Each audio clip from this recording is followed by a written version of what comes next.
Happy Valentine's month, everybody. I'm the Sliders Review, and I'm here today to share with you some of my favorite Valentine's Day episodes from TV shows or even movies.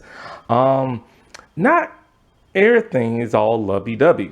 Sometimes Valentine's Days deal with heartache and everything. So, some episodes will be romantic and lovey-dovey, while others will be very sad and heart-wrenching and stuff.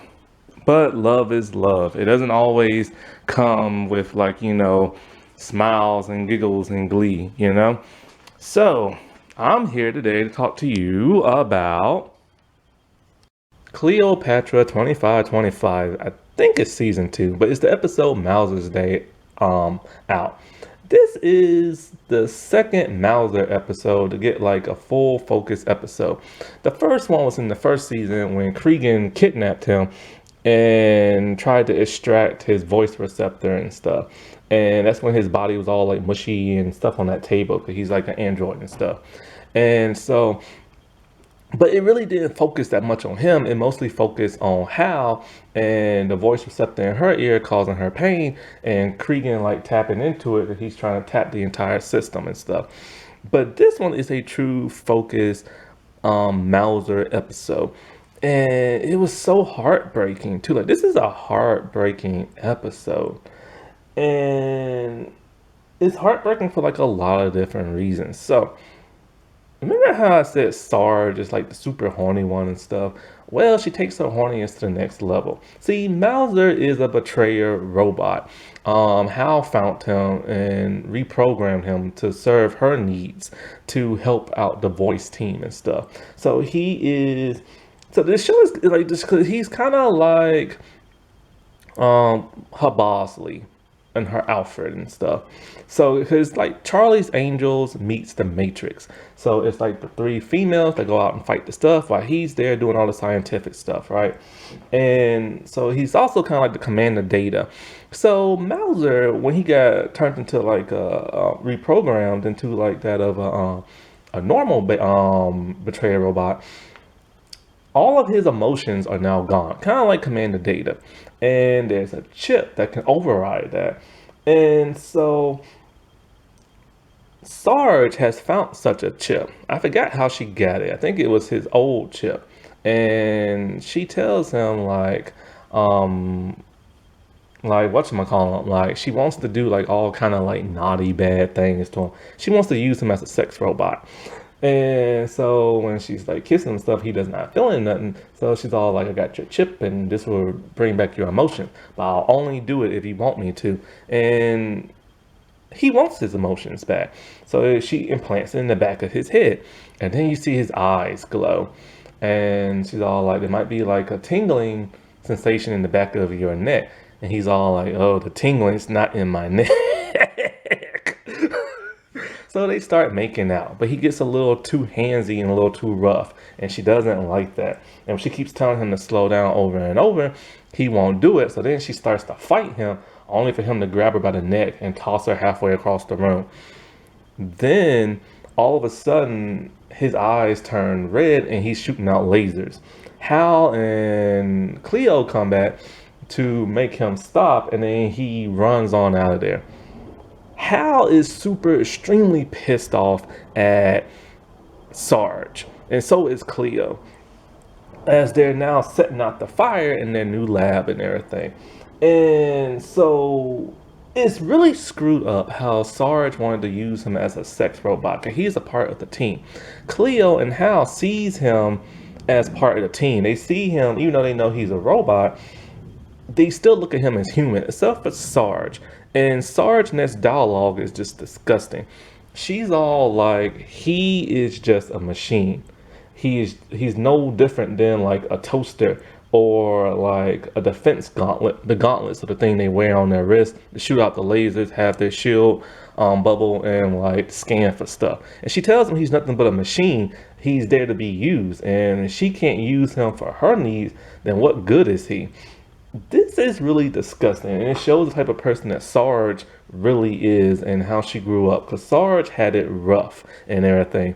Because remember, I said she was part of those brainwashed people that was on the surface, and then she got freed by like the Watch, and the Watch didn't necessarily take good care of her. Um, because she would have been sold into like slavery if it wasn't like for them. But they taught her the bad ways and stuff. At some point in time, she turned her life around, thanks to this one guy. And so then she later joined the voice team and stuff. And so Hal has every right to be pissed and stuff. And then so she contacts Voice, and Voice, and she tells them, wait, no, wait, I forget. They don't know where Miles is at, and so Hal thinks she has a good idea, and she starts contacting Voice. She's all like, "Does Mauser have your location?" And Voice is being very vague, doesn't want to answer too much stuff. She's all like, "He knows certain coordinates, yes." And she's all like, "Is your life in danger?" And Voice doesn't want to answer, but Hal's all like, "Look, Voice, this ain't no time for your secrets." And she's all like, "Yes, Mauser is heading to find me and everything, because he knows my location." Because see, his original mission long time ago was to find the Voice and kill her. So they think he's reverted back to his old programming. So they go looking for him. So with his tracking unit on and stuff, they start scanning and they head for him. Mauser has went so far deep into the Earth's core, down the shaft system, that it's a place they've never been before. Um, and when he's there, he sees a bunch of guards and they start attacking him. They don't want him to like come in. Whatever this place is he's trying to get to is very secretive. And so we're like, oh crap, dude, he's gonna get the Voice. You know what I'm saying? Because she is the woman who is setting up this whole defense system for the people to take back Earth from the machines and stuff. So they are no match for him, those guards, and he just uses his liquid metallic form, like the T-1000, and just goes through like the defensive systems and just starts like laser blasting people and shooting people with his forearms and stuff. And he is heading for somebody. Now we see a woman, and she is constantly like monitoring everything that's going down. She's monitoring Mauser coming for her. She's monitoring that's not the T. Hal and them heading towards him. And Hal and her team are just like, they've never been this far and it's so hot down here. Like, where the world is he going? So they see the taken down guards and they see Mauser. Hal is trying to disable Mauser with his voice command mode, but it's not working. So they have to start firing at him, and that doesn't work. And so he busts into the room where that woman's at, and they tell him to stand down or they'll destroy him and everything. But then how, with her voice receptor in her ear, she asks Voice, Miles is broken through. But Voice doesn't really know what the world she's talking about, because that's not Voice. So who is this woman? We assume she is the Voice and everything. And so like um the woman turns out to be a woman named Claire, or Carr. They say both names. I don't know which one it really is. And so I forget if her and Mauser talk or not. And but a betrayer robot comes in and he reprograms Mauser. And they don't know where this like betrayer robot came from, but they figured since Mauser got hooked back up to the system that he alerted all the other betrayer robots and stuff. So this him and this other betrayer robot, they like scurry on out of there. And so it turns out this woman was Mauser's former wife back when he was human and stuff. And that's something they never revealed. They never revealed anything about Mauser's past. We didn't know if he was married or what. And so, like, this woman tells them, like, who she is and stuff like that. And, oh, now I'm trying to think. I think him and her did talk. And he tells her that this should be my wife. And these are the reactors and stuff like this that we was going to, like, maintain and blah, blah, blah, and stuff like that. And they're all like, "Oh, you must have." I forget. I think they said something about that chip reactivated your program and stuff like that. And he's all like, yes, but no, it reactivated his programming, but it also reactivated his memories of that, of him being a man and him having a wife. And then that's when that betrayer robot comes in and reprograms him. So Hal tells the woman, we're going to get him back for you and stuff. So they go looking for Mauser. Now Mauser and the other betrayer are going to look for the voice. And they have to stop him no matter what they have to do, even if it's destroy him. So they're trying to cut through the voice's door, the actual real voice's room. And so like Hal is still trying that voice command code, but it's not working. So she's all like, we have to blow him up and everything. So they set their lasers to kill, but then Sarge is like, no, let me talk to him and everything. And they're all like, but Sarge, your shield is like failing. But she's like, I can like talk through him and everything. So she goes to him with her hands up and her shield is failing. And he's blasting at her. And while the other dude's cutting through the door. And so she tells him how sorry she is for doing what she did, and that he's more than just like a toaster and everything. Because she don't know what a toaster is, but Cleo told her about the whole toaster thing. And she's all like, you know, you're part of our team, and I abused that friendship that we had and everything, and how sorry she is. And then she makes him remember his wife and how much he loved her and stuff. This was able to get through him, and he turns his weapons on the betrayer and starts blasting him and everything. And so he blows up the betrayer robot. And so after that, his forearms disappear back to his regular hands, and he doesn't necessarily remember what happened. And he said he's gonna need, like, you know, maintenance and this and that. But the door has already been opened to Voice's room. So they decide, should they go in? And they're all like, oh yes, because Hal wants to know who the voice is and all this other stuff. And so they get into like the room where all the like I told you before, it's kind of like Cerebro.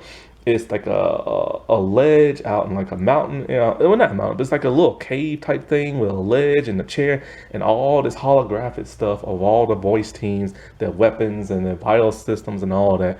Voice keeps a check on everything. But Voice has already left and everything. And so they're kind of bummed they didn't get to meet her. But then Hal sees something flickering in the chair that Voice tried to like disable and stuff. But Hal picks it up and looks at it, and she is pissed. So then Mauser and all them go back to Claire. And Mauser's like just so happy and thrilled that he gets to be with Claire again. He's smiling, talking about how these are the reactors, and we talked about having kids and talking about running it with them. And you know, because the reactors, I guess, keep like the lights on in the whole underground system and stuff. And so like without that, they have no like power and stuff. And so, but then Claire starts crying, and he wants to know like what's wrong. And then we get the heartbreaking like confession from her. She's all like, 15 years. I think it's been 15 years. It's been a long time. Like it's been so many years, and I've looked for you. I even went back to the surface to see if you went back there, and I couldn't find you. So then she just thought the worst. Her husband was dead, and she would never find him again. And she had no idea he got turned into like a betrayer robot. See, this is what happens when the humans are in the Bailey betrayer factory. All of their systems get downloaded into like this clone version of betrayer robot. Then they kill the original. So the real Mauser is dead and will never come back alive. So only his memories are inside the betrayer robot. And she tells him she's remarried and she has kids now, and that she is so sorry and everything. He's all like, you know, I'm the one who's sorry and everything. Like, don't be sorry. And he just wants one final hug from her. And it's like one of the most touching things ever as she's crying. And he can't cry because he's a machine. Well, technically he can because he's supposed to mimic humans and stuff. But I think they're unable to cry. And so as they leave from there, Sarge wants to know what's in Hal's hand. She's like, this ain't nothing. But it's that photo projector, the hollow photo projector. And she turns it on and she says, Cregan. And we see a photo of Cregan in his civilian form before he did the whole like Joker clown thing. And So he's wearing regular clothes and he's holding on to a woman in a very loving way. And that woman is the younger voice. Hal is pissed. And this is what set up that other episode I did for Black History Month when she goes looking for her father and stuff. So yeah, this was a very heartbreaking episode. Even made Cleopatra cry and everything. And but she cries all the time. And cause like you never stop to think about what kind of life Mauser had before this, because they kept that very secret and everything. And I'm so glad they did this and gave Robert Cake like a solo episode finally, you know? Now, wasn't that romantic? Or depressing, depending on what kind of video I just talked about. Okay, well, happy Valentine's Day, everybody. And bye.